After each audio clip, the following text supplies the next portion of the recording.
Well, this is Rick Bailey, my long-suffering husband. Ta-da! So, what got you into motorcycles? Well, first time I realised I was into motorbikes, I was a 7-year-old sitting in the back of my mum and dad's sit up and beg Ford Prefect car coming from Shaddixhurst to Appledore. And behind us, these group of bikes came roaring up with white scarves over their faces. No. And I was out in the back of the car, and I've got to have one. And, Oh. and they went boom past, and I sort of went, what they overtook? Yeah, and I went bang, bang, bang on my dad's back. I said, I want to have one of those when I grow up, and all that sort of thing. Yeah. And he said, I'll buy you any car you want if you don't have a motorbike. What, when you were 7? When I was 7. So that's mid-60s. Yeah. So what were the bikes? I don't know, they were loud and fast, not like our Ford Prefect. Roll forward 10 years. Yeah. And I was all set to leave home to go and be a student gardener in Windsor. Yeah. And my dad said, well, he said, I can't afford to buy you any car you want. He said, but I'll buy you a motorbike.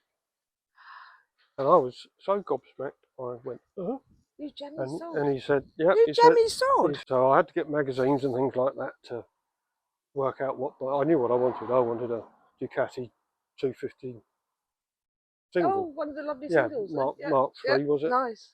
Nice. But not that practical and expensive. Expensive and impractical. I've always had expensive taste. But Dad knows best, and he bought me a Honda CB125S. Oh, you never go wrong with a Honda. You couldn't. And so that's what I took the test on in February 1976. So that would have been 75. August 75 I got that. Went away to Windsor to be a student gardener. What, on the Honda? No, my dad wouldn't let me ride it there. Oh. So I had to take it on the train, would you believe? You took it on the train to Windsor? Took it on the train from Ashford to Windsor. Rolf Ford took the test in February. Yeah. And I think it was probably February or March. Bike magazine ran an article by Royce Creasy about alternative biking. Yeah. And this was about using these very cheap old British motorcycles as a good way of getting about, as opposed to buying expensive new Japanese ones. And this just hit a chord with me, and I studied it and read it and reread it, and I went out and I bought a BSA M21, 1952 Telly Rigid. Telly Rigid, oh yeah, that's 600 side valve. Yeah. So I had that, and then I got a puncture once, and my mate James gave me a lift home on this wonderful Norton Commando. Oh. And I was gobsmacked by the power of this thing. So you're on the back of it? I was on the back of it. Yeah. And I thought, it was Motorcycle News Bike of the Year for about 4 years running. Even though, I mean, people obviously rave about the Honda CB750, but even after that came out, it was still Motorcycle News Bike of the Year because it's good bikes. I liked it so much, I bought it. Yeah. What, that very bike? And here it is. I didn't realise that was the very bike. This is the very bike.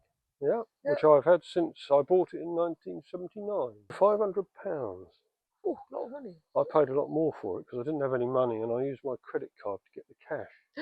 And so I probably paid. Well, you had a credit card? Yeah, I probably paid thousands of pounds for it by the time I paid off the interest. Gosh. I thought they were only about £800 new, weren't they? Yeah, well, it's 74. It was only a few years old. And you bought it? It was a beautiful tangerine with silver pinstripes on it. Nice. Which, of course, I didn't particularly like. So it's had a lot of reincarnation. It has, yes. Yeah. It's on its second frame after I had a bad accident on it, and it's on its second set of crankcases after they cracked. So it's a bit like the proverbial granddad's hammer or trigger's broom, isn't it? Yeah. But I love it. It's I've modified it quite a bit to suit my needs. It's got a uprated front brake with an AP Lockheed caliper. Yeah. Brembo master cylinder. Rear sets. Because being long-legged, I find that is much better because the Commando's footrests are a bit far forward and a bit high for a lanky street. USB charging port.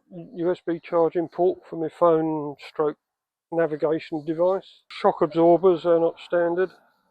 They're aftermarket ones for a Hinkley Bonneville, but they weigh about the same. So, but it's an 850 Mark IIA. As the purists amongst you Commando owners will be able to point out several other things that aren't Mark IIA. Headlamp brackets, headlamp. So did it have this tank originally? No, I sold the original tank. But was it? Was an interstate. It was an interstate. Yeah, interstate with the long range tank. Yeah, and it's but it's a roadster seat. Did you like them? Because I like them. You had to move the brackets to make it fit. The grab rail. Grab rail standard. Okay. Yeah. Rear light's not. That's off BSA, I think. Yeah, it does look nice though, doesn't it? Yeah. Yeah, I like that because they have a horrible plastic thing on the back. So I haven't ridden it with the gears this way, Van. So what way do the gears go now? Oh, they're opposite to what it should be. Could you put the they're 1 down and 4 up, where standard Commandos are 1 up and 4, 3 down. Yeah, because you've got the rear set on there, so you've had to reverse the gear lever. Yeah. And that folds up when you want to start. And it's got a RGM kickstart on it, which hinges from the bottom as opposed to the top. Okay. I didn't realise that was a modification. I thought they were all like that. You see them a lot. But it allows you to get your foot round it because the Commando one comes out like that and gets in the way.